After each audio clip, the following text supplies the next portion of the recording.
Well, it is Thanksgiving weekend, and that only means one thing in the state of Alabama. It's Iron Bowl week. Welcome in, everybody. Head to Head brought to you by the Alabama Cattlemen Association. Simone Eli alongside Nick Kelly as we wrap up the college football regular season. And there's only one way to do that, Nick. Of course, that is with the biggest game, and what I would argue is the biggest rivalry in college football. Of course, the Iron Bowl, the 90th edition, and it will take place Saturday evening, 6:30 kickoff at Jordan-Hare Stadium.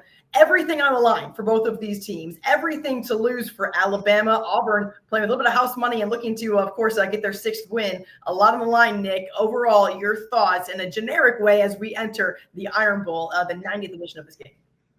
What possibly could go wrong, right? It's on the plains. Alabama needing a win to make the playoff. It just seems like the classic scenario that Alabama fans have gotten to know all too well over the past decade plus. And frankly, I think a lot of folks are nervous about it, and rightfully so. But also, as Alabama has said, I mean, Kalen DeBoer said this in the locker room after the Eastern Illinois game. What better spot to be in where you control your destiny, you win this game, you are one win away essentially from likely making the college football playoff. So it's definitely a good spot to be in, but it certainly is nerve-wracking if you're a fan of the Crimson and White. Fans are relatively familiar with a guy named Nick Saban, and it wasn't too long ago when he said that Jordan-Hare Stadium is the toughest place to play, or he alluded to it's the scariest place. Whatever the verbiage was, it was like he said it was haunted. He said straight up. He said it was haunted. Listen, they talk about Auburn Jesus. I have to say, there are times the big man might be wearing, AU out. He just might be.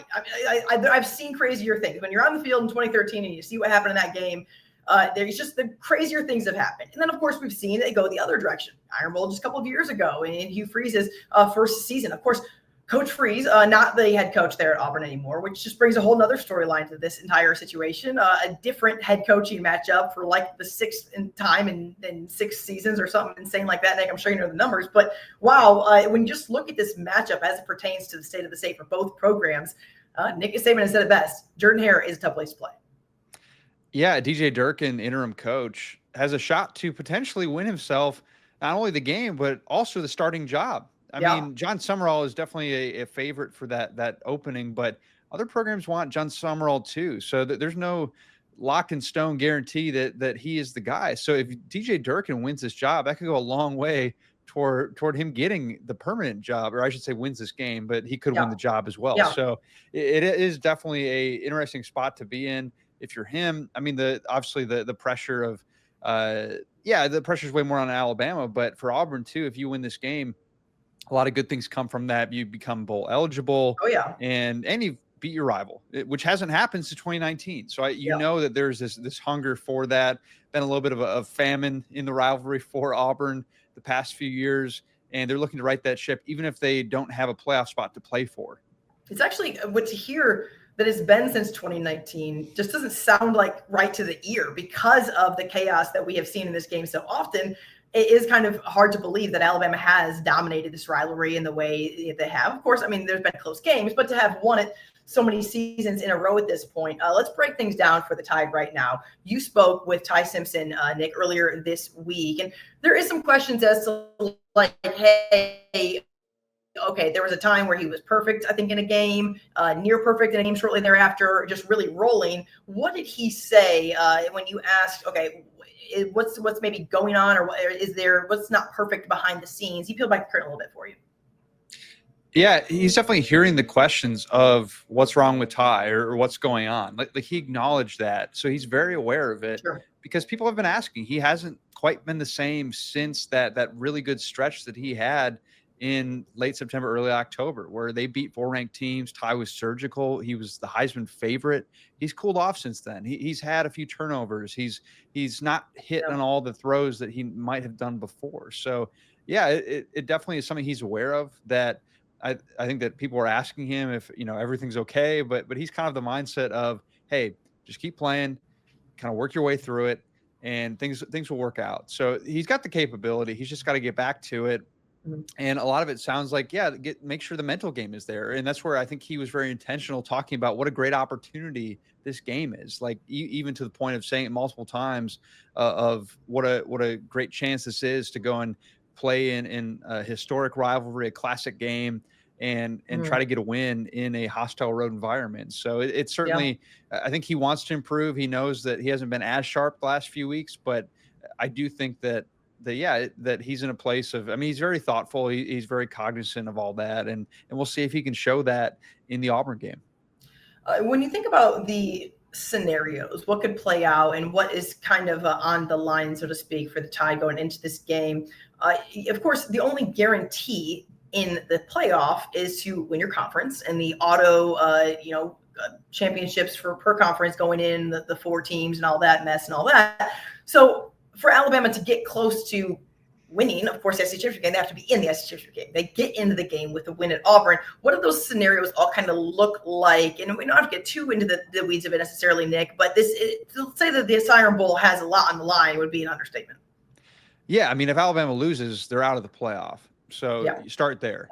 You got to win the Iron Bowl. That's the easy. They're not going to make the playoff if they lose. Yeah. Now, if Alabama wins the Iron Bowl, they will go to the SEC championship game, and if they, like you said, if they win that game, then they're automatically in, have a shot to host a home playoff game.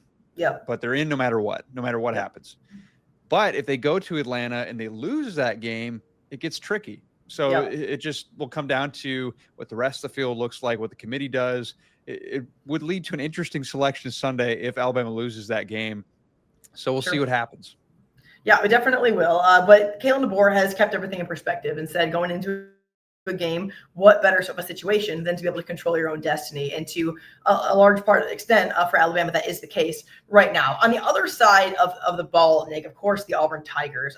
Right now, looking for their 6th win, which would, of course, give them bowl eligibility. There is a little bit of a quarterback situation going on. Ashton Daniels is the guy that they're going to roll with by all accounts that we've seen to this point. But just last week, we saw the young gun, Deuce Knight, they're from southern Mississippi area, go in and do some pretty impressive things, be it against Mercer, but still fans like to see a guy who, I don't know, records like 5 touchdowns, 4 on the ground, including the first play of the game. That is certainly something that the Tide, that Kane Womack, that's a whole other story in itself. Is he not going to be in Tuscaloosa next season? That's prepared for 2 quarterbacks, and they've said that they're likely planning to do that. Yeah, I mean, that Alabama's preparing for Auburn to potentially roll out multiple guys because they have 3 players who have started games this season. So Ashton Daniels seems to be the guy trending to be the starter in this game. I mean, he had a great game against Vanderbilt a couple weeks ago. But yeah, Deuce Knight, I mean, he brings some exciting things. Phenomenal athlete, phenomenal player that has a bright future ahead of him. So, yeah, do you see some Deuce Knight? Do you see even some I'm totally blanking on the name of Jackson Arnold, Oklahoma, the former Oklahoma quarterback. Do you see some of him at some point, the guy who started a lot of the season? Because, heck, he had a lot of success against Alabama and Oklahoma last season running all over that defense. So, yeah, you do really wonder how much you'll see of maybe 1, 2, 3, all 3 of them in this game because Auburn has some options and some weapons at the quarterback spot. Yep. I want to ask, Nick, I know you covered this game and this team for a minute now. Do you feel like a lot of people talk about the drop-off in just the toughness of just what college football looks like, right? This was such a heated rivalry at one point.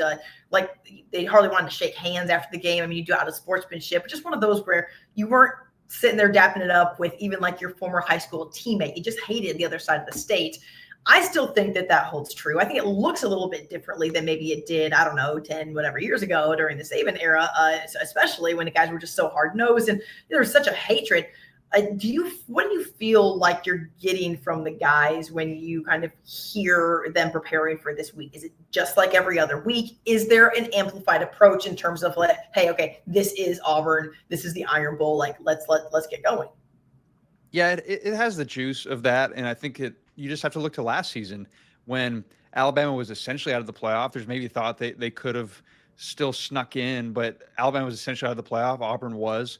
But those 2 teams were awfully chippy. I mean, there were some kind of sideline scuffles that happened toward the end of the game. There were some things that happened. So, I mean, it was a chippy environment a season ago when there really wasn't that much on the line other than winning that game and some pride there. So you fast forward this year when there are things on the line, and these guys especially need and want to win this game in Tuscaloosa. The folks in Tuscaloosa, I should say, Whereas Auburn would love to ruin that and just play the villain to that. So I think you're going to see a really intense environment on that field on Saturday. Nick, as we've done for the last couple of weeks, the Cattle Drive Out of Town segment brought to you by the Alabama Cattlemen Association. Who is it that the Tide will look to drive out of town when they are at Jordan-Hare on Saturday night?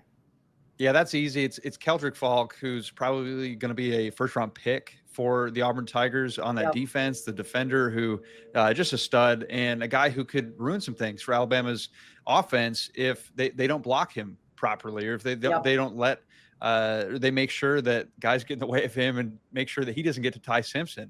Sure. Because if one thing has been true, it's that when Ty is pressured, different things can happen. I mean, he can handle it at times, but usually if you just let him sit back there and pick you apart, it doesn't go well. Yeah. So Keldrick Falk could ruin some things. And I think if Auburn's going to win this game, they have to get after Ty Simpson. Yep. Fair points all around, Nick. Before we let you go, let's give me a prediction. This line has moved a little bit as of this recording. It's either 5.5 or 6.5. I'm not really on the betting side of things. They opened at 3.5. So the movement of the line in my very non-betting analytical approach would indicate that Alabama is becoming a bigger favorite into this game. Sometimes that's to the positives of teams, and sometimes Vegas kind of knows things that we don't really understand why they know it. Regardless, how do you feel about this game, and what do you think it's going to look like there on the plane Saturday? Yeah, to me, I mean, it's going to be a fantastic game. I'll be shocked if it's not close. And I think Auburn has some really good players at a lot of different spots. And I think that's going to give Alabama some trouble at times. So I think this is going to be a fantastic game. It's going to be close, but I still think Alabama's got the better roster, probably has the better coaching staff. So give me Alabama 21-20 for Auburn. You know what? I always, it's so funny that you're going 21-20 because when I had to pick high school football games for Ben Thomas at AL.com, and I don't know who to pick in his two local teams, I always pick 21-20 because I'm like, hey, you know what? It's toss up, whatever. I'm going to agree with you, and I'm going to roll with the Tide on that one. So 21-20, that sounds cliche. That's how I'm going to go. We will see. Kickoff set for 6:30 Central Time there at Jordan-Hare Stadium as Alabama and Auburn face off with plenty on the line for both programs.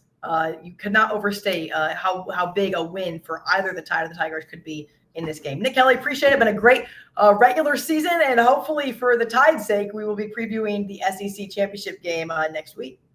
Yeah, I can't wait for that game, and it's going to be a fun next couple days. Yeah, it certainly will. All right, guys, this has been Auburn, or Alabama football, rather, head-to-head. We will also have the Auburn preview for the Iron Bowl on the page, so be sure to check that out as well. And we will maybe see you next week gearing up for Atlanta. Guys, have a great weekend. Brought to you by Alabama Beef Farmers and Ranchers.